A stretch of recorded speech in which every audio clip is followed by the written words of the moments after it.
Good morning, students. Today we are going to explain you the compound microscope. Very important. और ये आपको पता है एग्जाम में आता है, ये इम्पोर्टेंट क्वेश्चन है. कंपाउंड माइक्रोस्कोप क्या होती है? Compound microscope is an optical instrument. Optical क्या होता है? जो लाइट के संबंधित होता है उसको हम लाइट ऑप्टिकल बोलते हैं.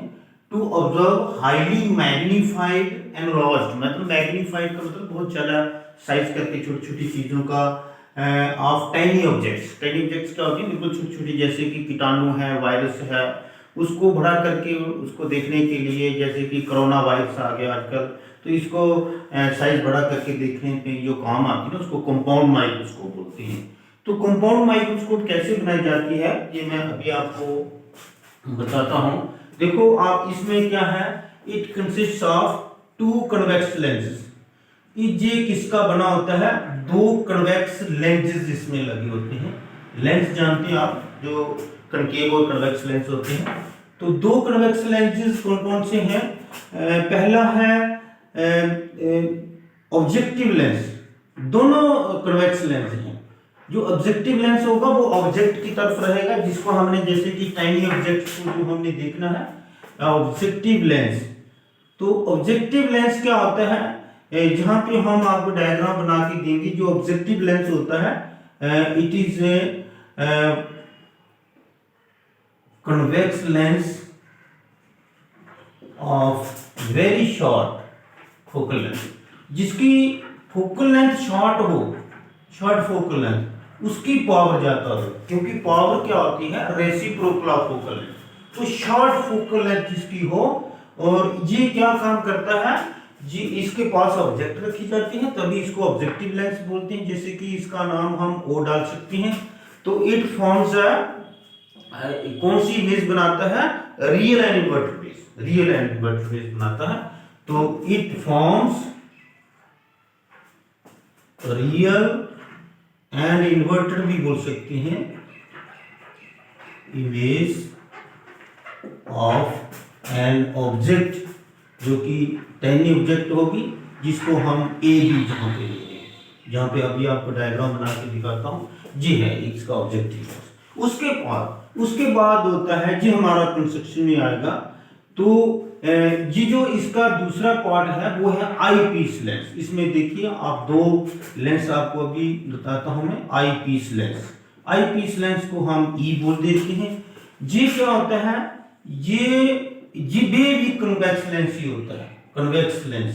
तो convex lens of larger focal length, उससे ज्यादा फोकल लेंथ होगा, ऑफ लार्जर फोकल लेंथ. इसका जो फोकल लेंथ है उसको हम किससे डिनोट करेंगे? ये भी आपने थोड़ा नोट करके रखना है, FO. और जो FE, जो आई पीस का होगा उसके साथ E लगाया जाएगा, जो ऑब्जेक्टिव का होगा उसके साथ वो लगाया जाएगा. तो इसका अपना भी नाम जो है वो आई पीस लेंस. जिस तरफ हम आंख रख के देखेंगे उसको हम आई पीस लेंस बोलते हैं. इसका लार्ज फोकल लेंथ होगा. और ये क्या करेगा? इट फॉर्म्स क्या बनाएगा जी? ये बनाएगा वर्चुअल इमेज, वर्चुअल इमेज. और वो वर्चुअल इमेज जो होती है वही हमारी फाइनल इमेज होती है. इसलिए इसको फाइनल एनलार्ज्ड भी बोल सकते हैं. फाइनल और एनलार्ज्ड. एनलार्ज्ड मतलब काफी इसका बड़ा साइज होगा. एनलार्ज्ड जिसको हाईली मैग्नीफाइड बोलेंगे, एनलार्ज्ड वर्चुअल इमेज. ये हमारी इसके साथ हमने लगा दिया कि हम ये जो वर्चुअल. अब आपको इसका, और जो कोर्स ऑफ रेज अभी हम आपको बता रहे हैं, तो course of rays are shown. जी अभी मैं आपको बताते हैं course of rays are shown. जी अभी मैं आपको बना के दिखाता हूँ. देखिए ऑब्जेक्टिव लेंस, बड़े ध्यान से देखिए. ऑब्जेक्टिव लेंस बनाने जो लेना है, फिर आई पीस लेंस लेना है. ये कंपाउंड माइक्रोस्कोप के लिए मैं आपको बता रहा हूँ. जहां पे आपने क्या करना है, एक स्ट्रेट लाइन ड्रा करनी है, जो कि आपको पता है, पहले भी आपको मैंने लेंस वाले क्वेश्चन करवाए हैं. ये एक होता है प्रिंसिपल. ऐसे करके ऐसे लाइन ड्रा करेंगे. अब डायग्राम को बड़ा ध्यान से देखिए. ये जो है, ये अब तो एक लेंस यहाँ पे रखेंगे, एक लेंस यहाँ पे रखेंगे. अब जो पहला लेंस है इसका अभी हमने बोल दिया, जो फोकल ऑब्जेक्टिव लेंस है इसका शॉर्ट फोकल लेंथ रखना, स्मॉल. तो ये इसका साइज अपर्चर भी स्मॉल, अपर्चर भी इसका स्मॉल होगा, वो हमने लिखा नहीं, बाकी लिख सकते हैं हम small focal length and small aperture भी लिख सकते हैं, ठीक है, वो आप लिख लेना, इसकी कोई प्रॉब्लम नहीं, ना भी लिखोगे कोई फर्क नहीं पड़ेगा। तो ये देखिए, ये हम जहाँ पे लेंस लेंगे अपर्चर ये होता है, ये हम यहाँ पे थोड़ा सा इसको और बढ़ा देते हैं, क्योंकि जहाँ पे हम ऑब्जेक्ट लेंगे इसके लेफ्ट साइड में, और जो इसका फोकल लेंथ है वो शॉर्ट फोकल लेंथ है, इसका फोकल लेंथ शॉर्ट है। अब कितना फोकल लेंथ रखना है अभी आपको मैं बताता हूँ। पहले आपको पता है कन्वेक्स लेंस कैसे बनाते हैं, ये कन्वेक्स लेंस बनाने का मेथड है, ऐसे करके ये इस साइड से इसको कन्वेक्स लेंस होता है जो सेंटर से थिक होता है और साइडों से थिन होता है। तो ये ऑब्जेक्टिव लेंस है और इसके सेंटर को हम C1 बोल सकते हैं, इसके सेंटर को हम क्या बोल सकते हैं, C1। ये रे जो है बिल्कुल सेंटर से, जो ऑप्टिकल सेंटर से जाती है वो रे कभी बेंड नहीं होती है। अब इसका जो फोकल लेंथ है, जैसे कि हम मेजरमेंट करके रख सकते हैं, जहां से मैं सपोज की यहां से लेके जहां तक सपोज की मैं इसका फोकल लेंथ लेता हूं इस जिस साइड, तो फोकल लेंथ जो होता है इसके फोकल लेंथ को एफओ बोला जाएगा, और जिसको शॉर्ट फोकल लेंथ उसके वाला बड़ा लेंगे हम। तो ये बेटा जो जहां से हमने इसको लिया है, ये ध्यान में रखना, यही मेजरमेंट हम दूसरी साइड लगाने वाले हैं, तो देखिए ध्यान से, तो ये मेजरमेंट सेम की सेम मेजरमेंट जहां आएगी वो इसका जो एफओ फोकस पॉइंट है, बीच में आप जहां पे एफ फोकल लेंथ लिख सकते हैं, वो तो आपको पता ही है, फोकल लेंथ जो होती है वो कहां से डिस्टेंस होता है, ऑप्टिकल सेंटर से। अब जो ऑब्जेक्ट हमने रखनी है, हमने रियल इमेज बनाने के लिए फोकस के लेफ्ट साइड में ऑब्जेक्ट रखना पड़ती है, और जितना इसके क्लोज रखेंगे फोकस के इतना ही उसका साइज बढ़ेगा। अब देखिए जहां से जो है, जहां पे हम ऑब्जेक्ट रखना चाहते हैं बिल्कुल फोकस के पास रखेंगे, और टाइनी ऑब्जेक्ट का मतलब इतना भी ज्यादा छोटा पिदा सा जो ऐसे बोलते हैं हम ऑब्जेक्ट रखना है कि उसका साइज इतना ज्यादा हो जाए कि हमें पता नहीं चले, डायग्राम में प्रॉब्लम आ जाए, तो इसको हम ऑब्जेक्ट बोलेंगे, एवी इज द ऑब्जेक्ट। और जो फाइनल इमेज हमारी आ रही है वर्चुअल फाइनल इमेज, उसका नाम होगा ए डैश बी डैश, ये हम पहले से डिसाइड करके रख देते हैं, ऑब्जेक्ट का नाम ए बी आ गया।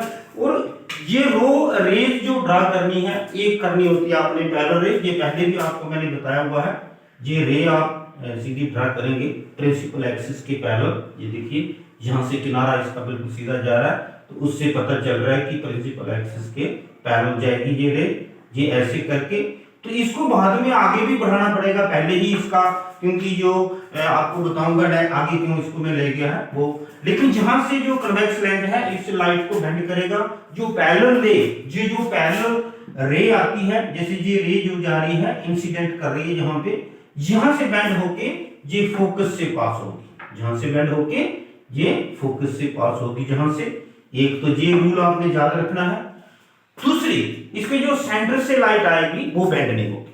अब देखिए सेंटर से जो लाइट आएगी वो सीधी उसी पाथ में सीधा आगे की तरफ चले जाएगी, और ये बड़े ध्यान से आपने इसको ध्यानपूर्वक करना है, क्योंकि इसमें कोई गलती नहीं लगनी चाहिए। ये एग्जाम में डेफिनेटली, ये क्वेश्चन तो एग्जाम में आता ही आता है, और इसलिए उससे आपको एक क्वेश्चन तो डेफिनेट आपका कंफर्म हो जाएगा।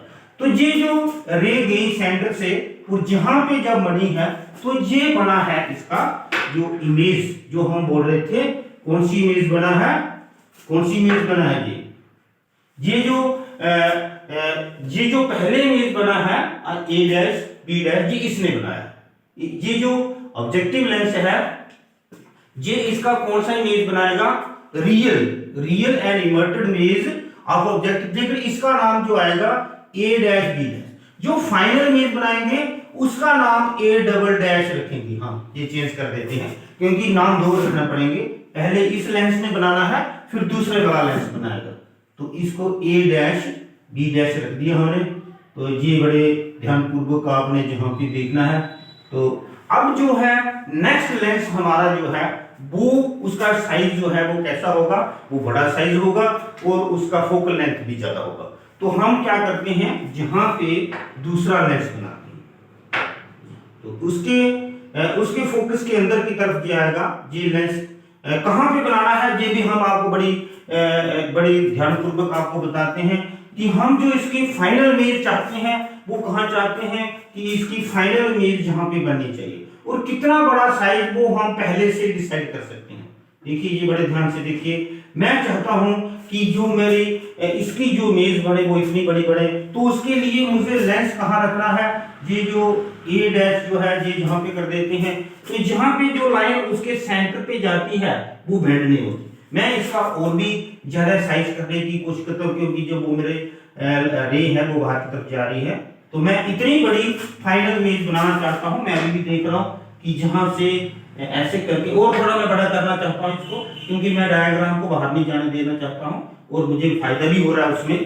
तो जहां पे मैं इसका ऑब्जेक्टिव लेंस का डिसाइड कर रहा हूँ कि ये जो जहां से जो रे आएगी ये हमें बताएगी कि हमारा जो आई पीस लेंस है वो कहाँ पे आएगा, वो हम जहां पे डिसाइड कर रहे हैं। ये जो है रे आगे चले जाएगी ऐसे, जो है जहां से इसको ऑब्जेक्ट मानेगी, जो उसने इमेज बनाई थी उसको ये ऑब्जेक्ट बनाएगी, मानेगी, और जहां पे आ जाएगा हमारा आई पीस लेंस। इसका साइज भी बड़ा रखना पड़ेगा, क्योंकि जहां से एक रे पैरेलल ले जानी है, एक सेंटर वाली आगे हमने डिसाइड कर दी है, और ये बन गया हमारा आई पीस लेंस। ऐसे करके हम इसको ऐसे करते हैं, ये आई पीस लेंस आ गया। आई पीस लेंस का एपर्चर भी बड़ा है, साइज जिसको बोलते हैं। आई पीस लेंस को चलो जहां भी नीचे लिख देते हैं, क्योंकि इस साइड हमने आई रखनी है, आंख रखनी है जहां से देखना है, तो हमारी एक रे तो चलेगी।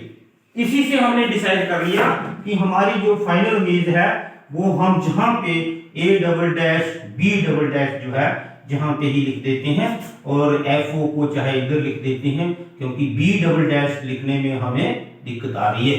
ठीक है, अब क्या करना है, इस ये जो फाइनल इमेज है इसको पीछे करना पड़ता है। क्यों पीछे करना पड़ता है, क्योंकि जो ऑब्जेक्ट है इसको इसकी जगह पे लाना पड़ेगा, जहां से हम देखेंगे वहां पे एंगल कैसे बनना है, वो अभी नेक्स्ट आपका प्लानिंग है। अब देखिए ये जो उसके लिए ऑब्जेक्ट है, तो जहां से एक रे चलेगी सेंटर से, जिसने जहां से जो लेंगे हम इसको उल्टी हमने कर दिया है, क्योंकि हमें इससे पता चल गया कि ये दूसरा लेंस जो इसका ऑप्टिकल सेंटर C2 है जहां पे आएगा, और दूसरी रे जहां से हमने जो पैरेलल ले जानी है, तभी तो देखो इसका साइज बड़ा रखना पड़ा है, जहां से एक रे हम पैरेलल ले जाएंगे प्रिंसिपल एक्सिस की। ये देखिए ध्यान से, ऐसे इसको करता हूं मैं, ये तो ये रे जो है जहां से पैरेलल चलेगी, जो रे पैरेलल जाती है वो कितना बेंड होती है वो भी यही डिसाइड करेगा, वो भी यही डिसाइड करेगा। और जहां से आपने क्या करना है, एक ये बड़े ध्यान से देखना आपने, आप इसको केयरफुली देखिए, जहां से जो रे है जहां से हम कर रहे हैं, क्योंकि जो फाइनल इसने इमेज बनानी है वो वर्चुअल है, वो डाटा लाइन से बननी है, तो वो रे जो है जहां से कितनी रे बेंड होगी वो इसी ने बता दिया हमें, और ये रे की बेंडिंग जो है ऐसे होगी, और ये रे जहां जाएगी वहां इसका फोकस डिस्टेंस होगा। अब जो इसका फोकस है ये जो आउट ऑफ रेंज जा रहा है, लेकिन जहां से हमने आइडिया लगाना है कि ये कहां जा रहा है, सपोज कि जहां जा रहा है तो इसका फोकल लेंथ जो है इतना रखना पड़ेगा अंदर की तरफ इसको, तो इसको जहां पे हम रख देते हैं इसका फोकल लेंथ, तो इसको हम कौन सा लेंस बोलते हैं, आई पीस लेंस, तो इसको हम ई लिखते हैं। ये बड़ी ध्यान की बात है, देखो मैंने आइडिया से लगा दिया है, जहां से इसका जितना डिस्टेंस है उसी डिस्टेंस पे जो रे है ना, जहां पे देखो सपोज उसकी प्रिंसिपल एक्सिस के साथ मिल रही है, तो मैंने बिल्कुल एग्जैक्ट मेजरमेंट इसकी रखी है, देखो जहां से और जहां पे ऐसे देखो बिल्कुल सही रखा के, और ये जो फोकल लेंथ जहां से जहां पर होता है इसको हम एफ बोलते हैं। और जो आपने साइड डायमेंशन चूज करनी है वो आपको पता ही है, जो भी लेफ्ट साइड मेजरमेंट होती है वो नेगेटिव होती है, और जो राइट साइड मेजरमेंट होती है किसके, ऑप्टिकल साइड, चाहे इस लेंस का चाहे इस लेंस का।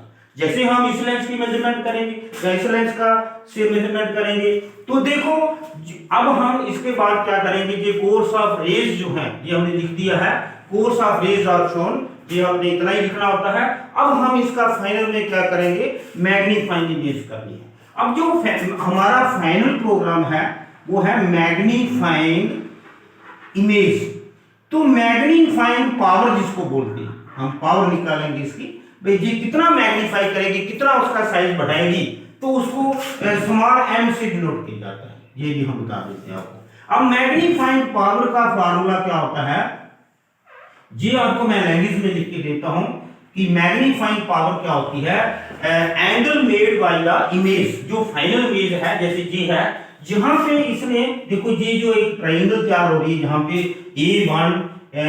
A1 तो इसको हम अगर हमने इसको लिखा है A1, इसको हम A1 लिख रहा है ना, जहां से A1 इसके लिए लिखा है, तो ये क्या है B डबल डैश और ये A डबल डैश, तो इसको हम लिखेंगे A double dash B double dash C2। ये जो ट्रायंगल बन रही है इसके अंदर जो एंगल बन रहा है, ये बड़े ध्यान से देखिए, इस एंगल को हम ऐसे कर देते हैं ताकि आपको पता चल जाए, इस एंगल को हम बोलेंगे जो फाइनल इमेज बनाती है उसको हम यूजुअली बीटा बोलते हैं। क्या बोलते हैं?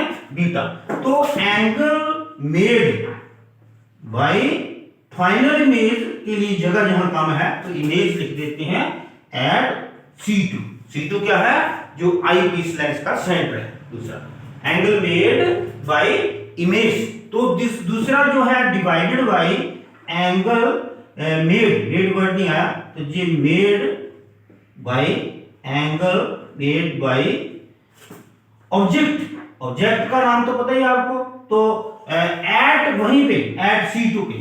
अब जो ऑब्जेक्ट है तभी हमने ये जो लाइन वहां से जो रे जा रही थी इसको रे बोलते हैं, इसको आगे की तरफ क्यों ले गए? क्योंकि जहां से एंगल अल्फा वहां नहीं, जहां इसकी पोजीशन पे आना पड़ेगा, जिस पोजीशन पे फाइनल इमेज ने हमें वहां एंगल दिया है देखना है वो कितना बड़ा है, वो हमारा आ गया न्यूमिनेटर में, और इमेज के कॉरस्पॉन्डिंग एंगल जो ऑब्जेक्ट ने बनाया वो कितना था, वो उसकी पोजीशन पे लोकेशन पे आएगा, और वहां से जाके हम C2 पे जहां से एंगल दिखाएंगे, जहां से इसको ज्वाइन करेंगे, ये जो चीज है जहां पे देखिए ध्यान से, ये हम डॉटर लाइन ही आगे ले सकते हैं, क्योंकि ये हम एक किस्म का, ये जो बिल्कुल छोटा एंगल बना है ये तो हम अपनी मजबूरी है हमारी कि जहां पे हम जो इतना छोटा सा एंगल है, जितना छोटा एंगल होगा इतना ही उसका साइज समझो बड़ा होगा, वो मैग्नीफाइंग पावर बड़ी होगी क्योंकि डिनोमिनेटर में आ रहा है।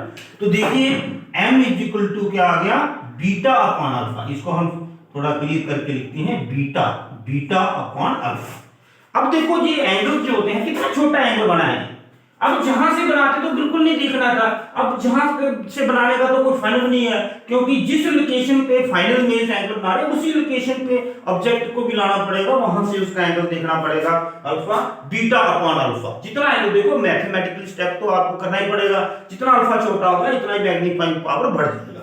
एंगल्स आर स्मॉल तो हम इनको क्या कर सकते हैं, जो मैग्नीफाइंग पावर हम m बोल रहे हैं, ये मैं इसको कर रहा हूं यहाँ पे m, तो ये tangent beta upon tangent alpha लिख सकते हैं।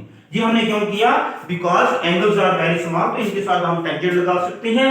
अब बीटा और टेंजेंट अल्फा की वैल्यू डायरेक्ट जहां पे बनी है, और इसका कारण भी यहां लिख देंगे कि because angles are small, angles कौन से, ये alpha and beta are small का मतलब बिल्कुल नील, इसको बिल्कुल छोटे एंगल बन रहे हैं, जैसे अल्फा आपने देखना कितना छोटा एंगल बना है।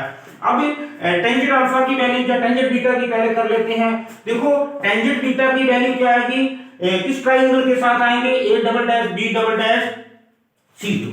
तो इस ट्रायंगल के अंदर ये हम लिख सकते हैं A double dash B double dash C2। तो जहां से हम टेंजेंट बीटा की आपको वैल्यू बताते हैं, टेंजेंट बीटा क्या होता है, परपेंडिकुलर अपॉन बेस, ये सबको पता है। अब इसका परपेंडिकुलर क्या आ रहा है, A double dash B double dash, ठीक है, और बेस क्या है इसका C2 B double dash, C2 B double dash, ये आपने ध्यान से देख दिया, C2 B डबल डैश आ गया। अब टेंजेंट बीटा जी आ गया, और इसके बाद इन ट्रायंगल, दूसरी ट्रायंगल कौन सी आएगी, जहां पे अल्फा कर रहा है लाइन, वो अल्फा जहां पे, ये देखिए ये अल्फा जहां पे मैंने एरो डाल के लिखा है, आपको दिख नहीं रहा, ये अल्फा है, अल्फा जे एंगल है, यहां से हम शो कर रहे हैं A1 B double dash C2। तो ये देखेंगे in triangle A1 B double dash C2। तो इसके अंदर आपको पता है जहां भी हम परपेंडिकुलर अपॉन बेस करेंगे तो जहां आएगा A1 B डबल डैश, ये आ गया ना परपेंडिकुलर, इसका ये आ गया इसका परपेंडिकुलर, तो बेस आ गया C2 B डैश, बेस तो वही आ गया। तो इसको लिखना क्या है, tangent alpha is equal to, ये आ गया A1 B डबल डैश और C2 B डबल डैश। अब ये दोनों वैल्यूज हम जहां डालेंगे, तो put the values of tangent alpha and tangent beta, इसमें हम जो डालेंगे इसको क्वेश्चन नंबर 1 बोल सकते हैं।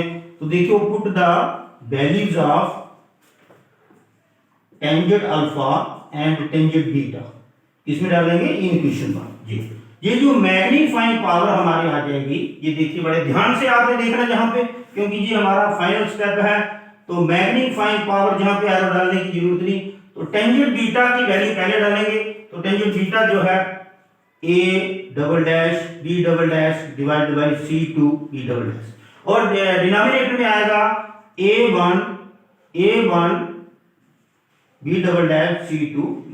अब देखो c2 b डबल डैश ऊपर भी आ गया, नीचे भी आ गया, ये कट गया, और a1 b डबल डैश की जगह हम लिख सकते हैं a dash b a b। देखो ये राइट हैंड पर बन गया ना, a1 b double dash a b। तो ये बिल्कुल इसके सामने है, इसी का ऑब्जेक्ट का साइज जहां पे हमने कंसीडर किया हुआ है। तो ये हमारे पास आ गया a double dash b double dash, a1 b double dash की जगह भी हम a b। अब यहां हम एक टेक्निक लगाते हैं। देखो जो a b है, इसको मैं यहां पे नीचे डिनोमिनेटर में लिखा है, इसका मैं न्यूमरेटर जो है वो खाली रख देता हूं, और जो a double dash b double dash है ये ऊपर है, तो ये ऊपर ही रहेगा न्यूमरेटर में। तो एक हम फैक्टर है जो इसके ऊपर जहां लगाएंगे और जहां नीचे लगाएंगे। ये देखिए कितनी अच्छी टेक्निक मैंने आपको बताई है, यही फैक्टर है। अब a1 b डबल डैश की जगह हमने ab लिखा है, वो तो लिखना ही था, क्योंकि ab को हम जहां लाए हैं उसको बना दिया है a1 b डबल डैश। क्यों लाए हैं वहां पे? क्योंकि जहां से हमने इसका यहां पे एंगल देखना है अल्फा। अब जो हमने टेक्निक लगा रहे हैं, तो इसमें ये जो ए बी मैंने नीचे लिखा, ऊपर न्यूमरेटर इसका छोड़ दिया, और इसको A double dash B double dash को ऊपर लिखा न्यूमरेटर में, और डिनोमिनेटर छोड़ दिया। तो जहां पे आपने देखना है कि जो ये इमेज का रोल नहीं आ रहा है, तो इस इमेज का रोल आने के लिए ए डैश बी डैश से मैंने ऊपर न्यूमरेटर में इसको कर दिया, और यही जो है जहां पे लगा दिया। मैथमेटिकली कोई फर्क नहीं पड़ा, लेकिन जहां पे बहुत ही इंपॉर्टेंट फैक्टर बना है, ये जो है साइज ऑफ दिस इमेज, तो इसने बनाई divided by size of object. तो मैग्नीफाइंग पावर जी किसकी पता चल रही है? ऑब्जेक्टिव लेंस की। ये देखिए बड़े ध्यान से, ऑब्जेक्टिव लेंस की, इसको एमओ बोल दिया हमने। और जो अब देखिए एक और A double dash B double dash, ये इमेज किसने बनाई थी? जहां भी लिखा हुआ है आईपीस लेंस ने A double dash B double dash जो है इमेज बनाई है, वर्चुअल इमेज। तो इसका साइज जो है ये है, और जो इसकी ऑब्जेक्ट है, इसने इसका जो है इतना बड़ा इसकी इमेज बनाई है, तो वो इसका ऑब्जेक्ट का काम करेगा। तो इसको magnifying power of eyepiece lens. अब ऑब्जेक्टिव लेंस का जो फार्मूला है, जहां पे ये जो रियल एंड वर्चुअल इमेज आई है, इसमें आएगा इसके जो distance of the image divided by distance of the object, VO by Q not, UO लिख देंगे हम। तो अब हम क्या करते हैं, लास्ट में जो MO है उसको V नॉट मतलब VO अपॉन U, और U जो होता है हमेशा लेफ्ट साइड होता है। तो इसका जो इमेज था, जिसको इमेज का जो डिस्टेंस है, इसको हम VO बोल सकते हैं, वो बार ऑब्जेक्टिव नॉट भी ऑब्जेक्टिव, तो ये इसको VO बोल सकते हैं। और ऑब्जेक्ट के डिस्टेंस को हमेशा आपने UO बोलना है, U तो ये नेगेटिव लिखेंगे हम इसको इस। तो ये देखिए एंड जो दूसरा आईपीस लेंस का है ME, मी मत लिखना इसको, ME नीचे लिखा आईपीस लेंस के लिए। तो इसमें जो वर्चुअल इमेज वाला फार्मूला जो होता है, तो ये आपको पता ही है, इसका फार्मूला 1 + d/f। अब d जो होता है क्या होता है, least distance of distinct vision. ये दोनों वैल्यू बेटा इसमें डाल दीजिए, और जो मैग्नीफाइंग पावर फुल क्या हो जाएगी हमारी, इस वक्त मैग्नीफाइंग पावर क्या आ रही है, magnifying power of product of magnifying power of जो ऑब्जेक्टिव लेंस है और with the magnifying power of eyepiece lens. इन दोनों वैल्यूज को इसमें डालेंगे, तो फाइनल हमारी मैग्नीफाइंग पावर क्या आ जाएगी, V नॉट अपॉन U, ये ऐसे U के ऑब्जेक्टिव के लिए है 1 + d/f। तो देखो जो U होता है ये ऑब्जेक्ट होता है, लेकिन आपको बड़ा ध्यान से जहां पे देखना है, ये V नॉट है जो, ये क्या चीज है, ये आईपीस ये जो ऑब्जेक्ट इमेज है उसका डिस्टेंस। तो ये है इसकी मैग्नीफाइंग पावर। ये आज का ये बहुत ही इंपॉर्टेंट रहा, जहां से कोई प्रॉब्लम हो तो आप मुझे पूछ सकते हैं। देखिए आज का इतना ही था। Okay, have a nice day.